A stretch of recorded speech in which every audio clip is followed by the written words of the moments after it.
Welcome to this week's video cast. We're at Hattrick Sports in St. Louis Park with my good friend Bill Dahl. We've known each other for 5 years, but after discussing some things, we've probably known each other a lot longer than 5 years. We're going to talk about the facility here, the 2-rink 3-on-3 facility here in St. Louis Park. Why don't you tell me a little bit about the facility? I've been here several times, so you're telling the audience, not me. Well, Tony, we've been here for 5 years. We've got 2 sheets of ice. The sheet we're sitting on here is 112 feet by 57, and the rink that we call our South Rink is a little bit bigger, 131 feet by 64 feet. That's a traditional 3-on-3 size. Yeah, and we do a couple of things a little different. You know, the idea is to take away a little bit of space when you're playing, and for the smaller kids, this rink works great. If we play smaller kids in the other rink, we'll play it at a 4-on-4. Yeah. That kind of thing. And then upstairs we've got training facilities for off-ice with competitive edge, and then Endgame Fitness runs our weight training facilities. And we've got they've got a number of NHL clients that work out here in the summer. Yeah, and Andy Blaylock from Competitive Edge is a new writer for our staff. He's writing stories for us now, teaching us about the physiology of the game as well as, you know, the physical part of playing. Sure, Andy's a very smart trainer. And we're lucky to have him here. Right. All right, let's talk a little hockey first. You're a big hockey guy. You have 3 kids that play hockey. Let's talk about those 3 kids. Well, actually 4 that play hockey because you got to use 6 as well. So let's talk about your 4 kids that play hockey, and you can mention your 5th as well. He's got 5 kids. So my oldest, Steven, he's a Bantam A this year in Edina. I have a daughter, Sophia, who is a U12A, and my son, AJ, is a squirt, first-year squirt. And he's lucky enough to have his father as a coach. Trust me, that's not very lucky. And then I have a daughter, Josie, who has retired from hockey. Yep. She is a 3rd grader. And then my daughter, Lisa, is a 1st grader who is a U8 is how they call her, and she's having a blast. She loves it.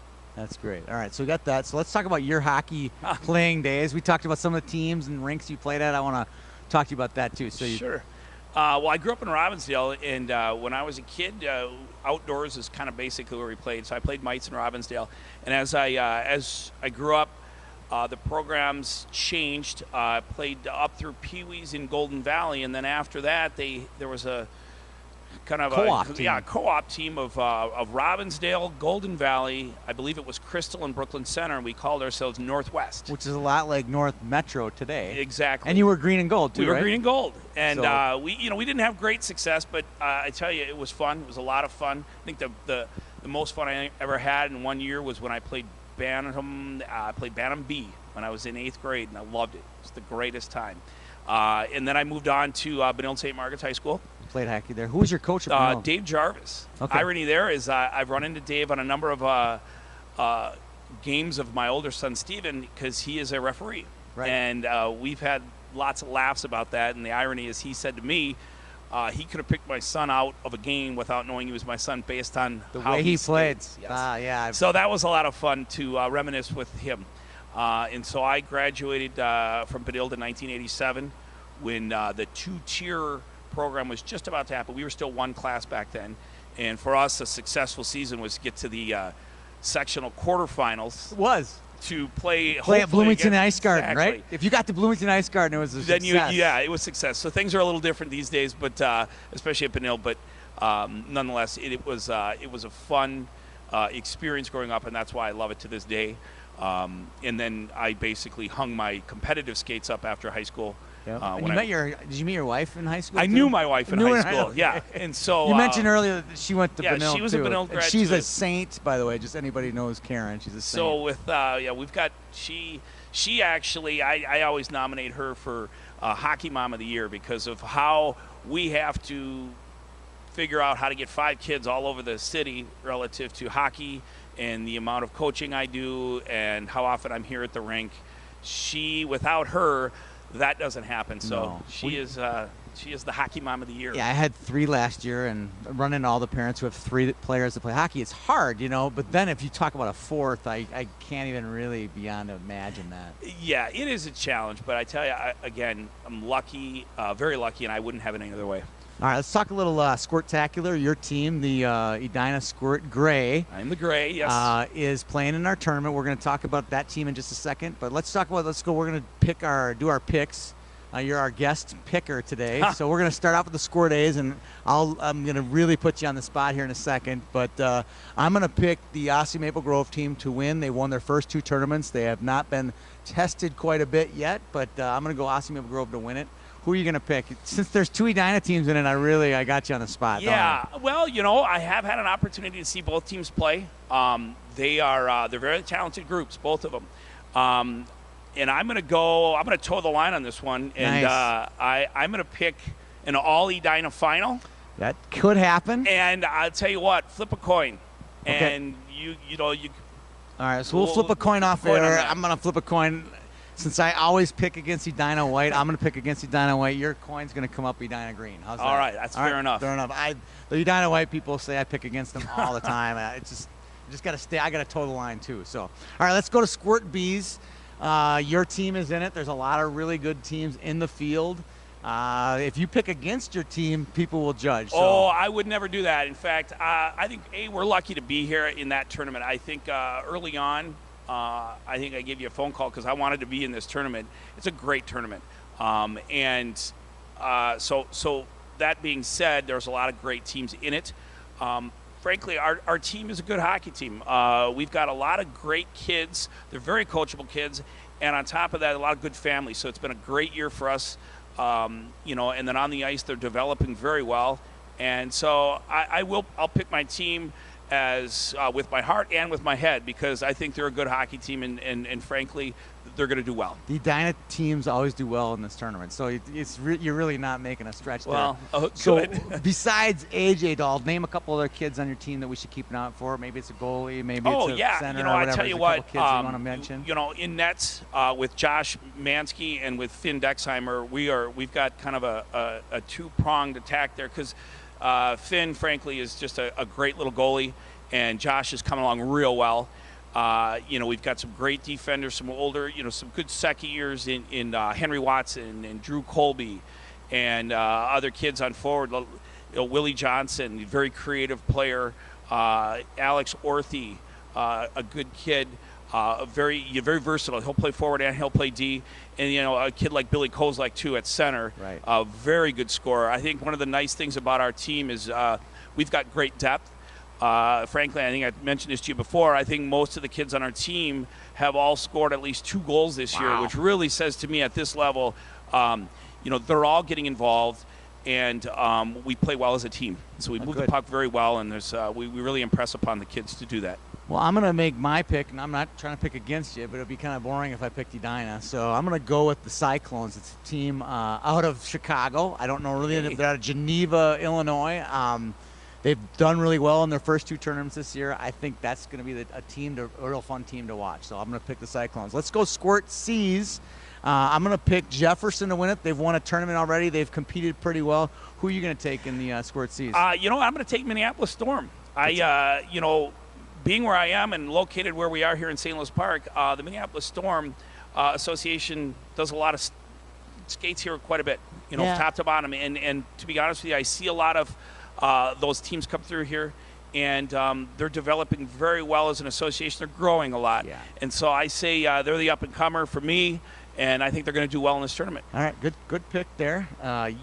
Let's talk a little bit about the facilities, some of the off-season leagues. You're obviously advertising on our site, talking about your league. Let's talk about your 3-on-3 leagues that are going on this summer. Sure. So this will be our 6th year of running what we call our spring-summer league. They run from just after spring break, so we don't schedule anything before spring break, so people can kind of come back and not really know they're missing anything.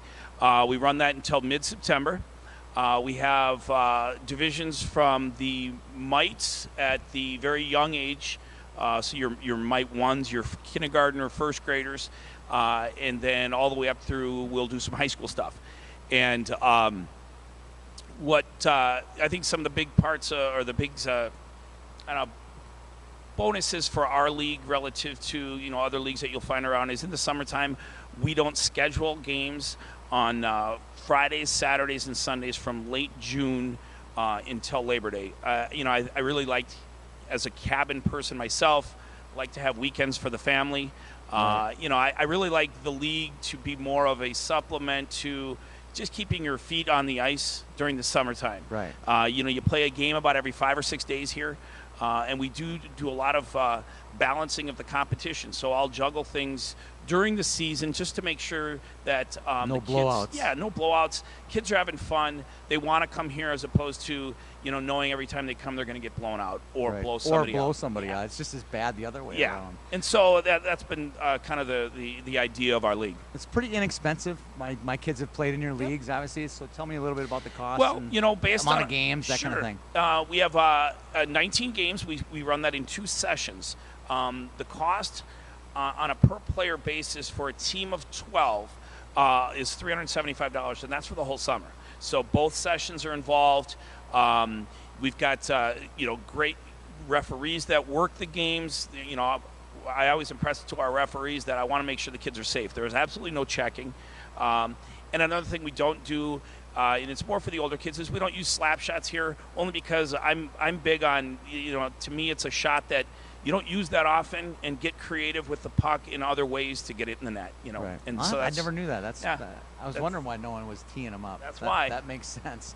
Let's talk about, you know, let's talk about 3-on-3 in general. I mean, one of my observations 3-on-3 is I've never met a kid who didn't want to come to the 3-on-3 rink if they knew the game was going to be good. Let's talk about how fun it is and talk about the environment that kind of gets created in the 3-on-3. Well, sure. game. And, you know, you and I talked about this just a little while ago. You know, pond hockey is kind of the essence of how we all learn to play. It's very unstructured. You throw a puck down and you kind of figure it out, and you learn things trial and error. And I think it's a lot of fun for the kids. You know, the small area, it really kind of levels the playing field, so to speak. You know, you really can't have the 1 or 2 kids who go north and south on a big sheet always being the one to carry the puck. The puck will find every kid on the ice, and then they have to learn how to, you know, handle the puck and what do we do with the puck. And with a small area as well, you learn how to move laterally. Not everything is north-south. You have to move east and west, and I think from a footwork standpoint, you know, that's extremely important. And, you know, it's a faster pace. It's a ton of fun. Really You is. talked about the refs earlier. The refs in these games don't do a lot. I mean, they're not standing around doing nothing. But actually, I think that's a huge benefit. They're just letting the kids play and learn amongst themselves. And if they get a little rambunctious or something happens, they'll step in. They're there basically as a moderator to the game. Talk about that. Well, that's exactly it. There are no rules, so to speak. There are no offsides. There's no icing. You know, the lines I see here, you know, that are here on the ice are, for the most part, for aesthetics. Yeah, cosmetic. But, but we do, from a touch-up standpoint, there has to be some kind of a line drawn, so to speak. And that's our referees basically are just trying to keep, you know, organization to it. Right. And to me, the most important thing is safety. And if you don't control it at any level, it can get out of control, and I don't want that to happen. I don't want kids to get hurt. We've been very fortunate that there haven't been many injuries because, you know, frankly, the kids, they play the puck and they handle the puck well and learn how to do that. It is definitely a lot of fun. Speaking of fun, let's talk about the Squirtacular really quick. We're having pin trading this year at the Squirtacular. You're a known veteran of the pin trade. I am. Tell me about your team's pin. Tell me what your guys' view of the pin trading is. The pin trading, to be honest with you, is just awesome. It's, to me, especially at this level, whether it's 3-on-3, whether it's, you know, A, B, C hockey, whatever squirt, level. Pee-wee, Bantam, it's all about creating an experience and memories. And, you know, a lot of the kids, whether we want to believe it or not, aren't going to go on to professional careers. So these are the memories they're going to have. I've personally been involved, with my son's teams and my daughter's teams, pin trading in Fargo. Fortunate as well with my son, we pin traded in Cooperstown, New York with baseball. You were there. And it's a fun experience. And, you know, it's also a little bit of it's fun to watch your kids kind of trade and haggle and wheel and deal. Yeah, and sometimes it's surprising when your kid can get 3 or 4 pins for one pin and stands his ground on it. It's you know, you're kind of proud of them. So that's also really kind of neat.